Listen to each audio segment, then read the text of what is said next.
નોકરિયાત વર્ગ અને વેપારી વર્ગ માટે. નોકરિયાત વર્ગ માટે શનિની દ્રષ્ટિ એટલે ન્યાયપ્રિયતા.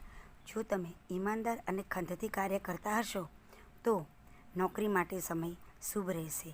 હા, નોકરીમાં મતભેદ રહ્યા કરશે, પણ તમારે કોઈ સરકારી કોઈ કાર્યમાં જો આપ જોડાયેલા હશો કે સરકારી નોકરી હશે તો બહુ મોટી જવાબદારી આવશે.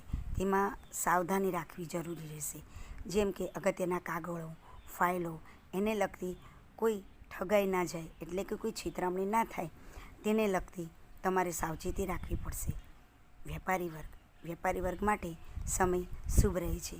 ગુરુની સંપૂર્ણ દ્રષ્ટિ વેપારના સ્થાન ઉપર છે, એટલે નવા વેપારની નવા રસ્તાઓ ખુલશે, નવીન તકો મળશે, તેમજ આપની જે ઈચ્છા છે તે પ્રમાણે આપ વેપારમાં આગળ વધી શકશો.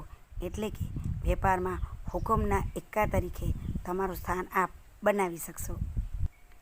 મોટા પાયે વેપાર કરનાર તેમજ નાના પાયે વેપારની શરૂઆત કરવી હશે, મિત્રોની મદદ પણ મળશે.